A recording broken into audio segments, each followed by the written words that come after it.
சற்று முன் வெளியான முக்கிய அறிவிப்பு. தென்கிழக்கு அரபிக்கடல் பகுதிகளில் புதிய காற்றழுத்த தாழ்வு பகுதி உருவாகி உள்ளது. இதன் காரணமாக தமிழகத்தில் இன்று முதல் அடுத்த 7 நாட்களுக்கு மழைக்கு வாய்ப்பு உள்ளதாக வானிலை ஆய்வு மையம் தெரிவித்துள்ளது. இதுல எந்தெந்த மாவட்டங்கள் என்பதை பற்றி விரிவாக தெரிஞ்சுக்க வேண்டும்னா இந்த வீடியோவை கடைசி வரைக்கும் ஸ்கிப் பண்ணாம பாருங்க. வீடியோக்குள்ள போறதுக்கு முன்னாடி இந்த சேனல் இது வரைக்கும் சப்ஸ்கிரைப் பண்ணாதவங்க சப்ஸ்கிரைப் பண்ணிக்கோங்க. தென்கிழக்கு அரபிக்கடல் பகுதிகளில் ஒரு புதிய காற்றழுத்த தாழ்வு பகுதி உருவாகி உள்ளது. இதன் காரணமாக தமிழகத்தில் இன்று அடுத்த 3 மணி நேரத்தில் தென்காசி, திருநெல்வேலி, தூத்துக்குடி, கன்னியாகுமரி ஆகிய மாவட்டங்களில் அடுத்த 3 மணி நேரத்திற்கு இடி மின்னலுடன் கூடிய லேசானது முதல் மிதமான மழைக்கு வாய்ப்புள்ளதாக தெரிவிக்கப்பட்டுள்ளது.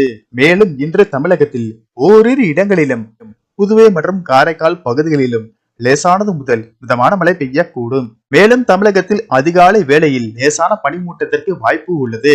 நீலகிரி மாவட்டத்தின் மலை பகுதிகளில் இரவு நேரங்களில் ஓரிரு இடங்களில் உறை பனிக்கு வாய்ப்புள்ளது.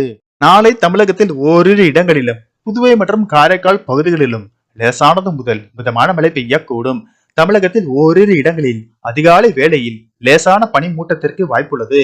மேலும் வருகிற 6ஆம் தேதி வரை தமிழகத்தில் ஓரிரு இடங்களிலும் புதுவை மற்றும் காரைக்கால் பகுதிகளிலும் லேசானது முதல் மிதமான மழை பெய்யக்கூடும். சென்னை மற்றும் புறநகர் பகுதிகளை பொறுத்தவரை அடுத்த 48 மணி நேரத்திற்கு வானம் ஓரளவு மேக மூட்டத்துடன் காணப்படும். அதிகாலை வேளையில் லேசான பனிமூட்டத்திற்கு வாய்ப்புள்ளது.